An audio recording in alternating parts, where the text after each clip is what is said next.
immigration enforcement as domestic terrorism? You should answer my question. Yes. You're on my time, but you won't. And what I am asking you to do is put the report back. Restore the data.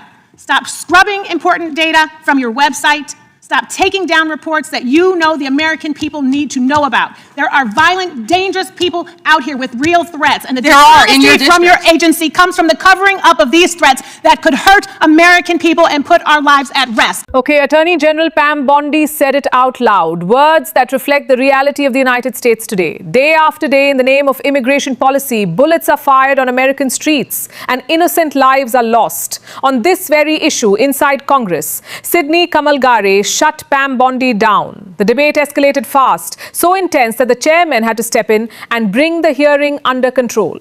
Okay, now let's watch. After this, I will give my opinion on this heated hearing. So, Attorney General, would you agree that it is important for law enforcement leaders to be honest? Of course, as well as members of Congress. Thank you. And would you include yourself as a law enforcement leader?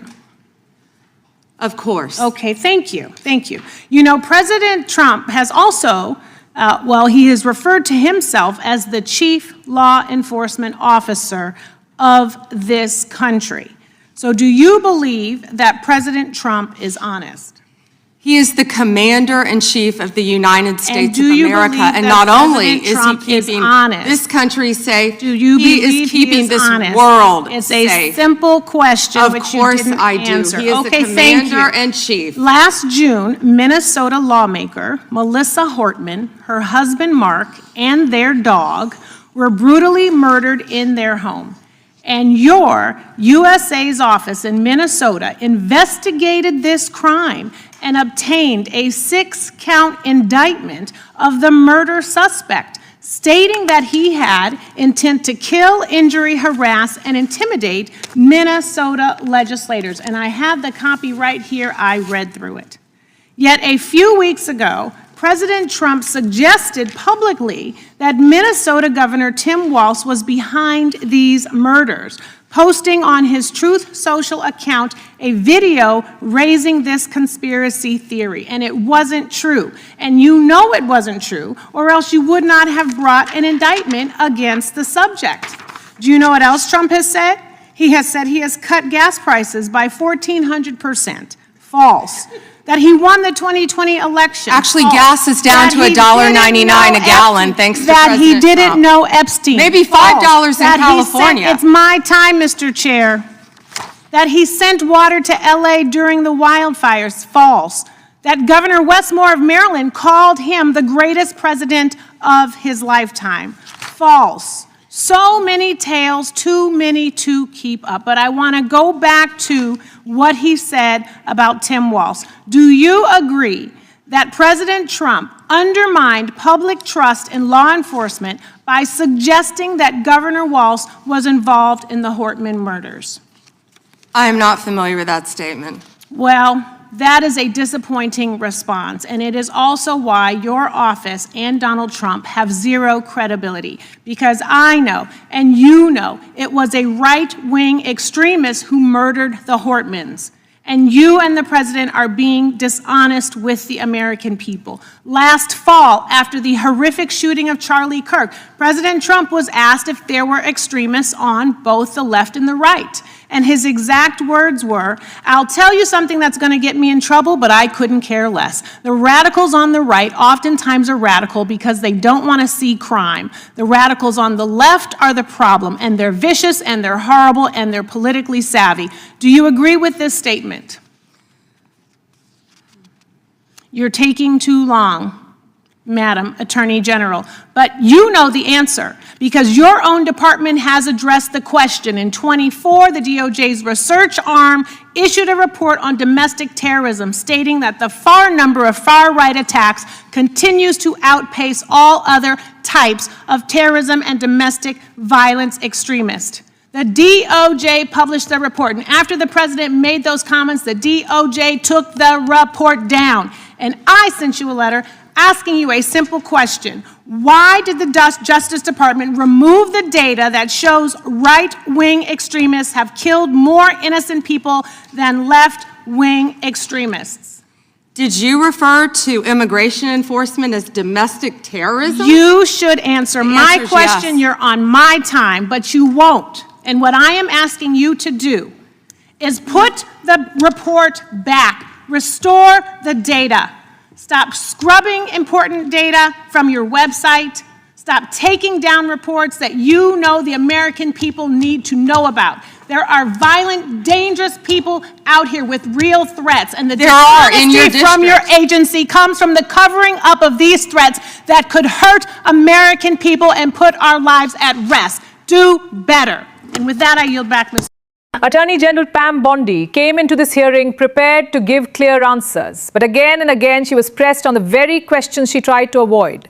And across from her was Congresswoman Sydney Kamalgare, not there to make statements, but to force answers. The first question was about honesty. Honesty from law enforcement agencies, and Pam Bondi herself agreed that honesty is essential.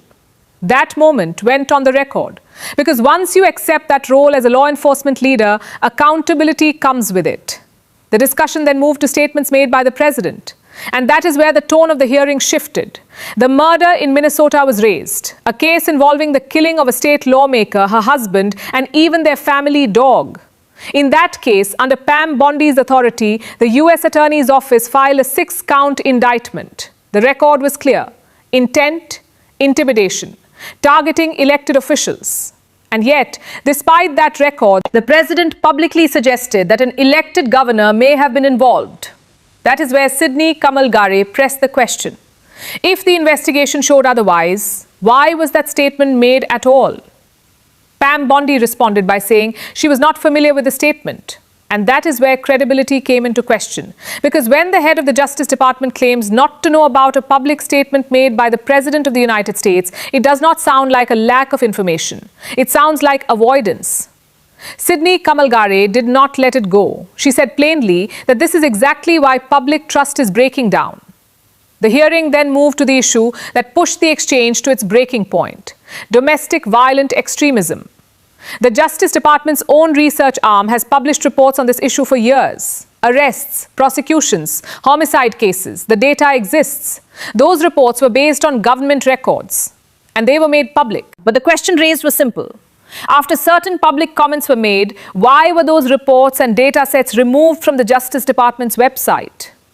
Sydney Kamalgare put that question directly to Pam Bondi. Why was the data removed? Why were the reports taken down? And why information that once belonged to the public was no longer accessible? This was not an opinion. It was a question rooted in documented records. And when no clear answer came, the confrontation intensified. Sydney Kamalgare stated directly that when real threats exist and agencies remain silent, that silence becomes a strategy that does not reduce danger but conceals it. She also made it clear that violent and dangerous individuals are not hypothetical, they are real, and they are not somewhere far away. They exist in districts across the country. This was not fear-mongering, it was a warning. And when warnings are met with silence, frustration is inevitable.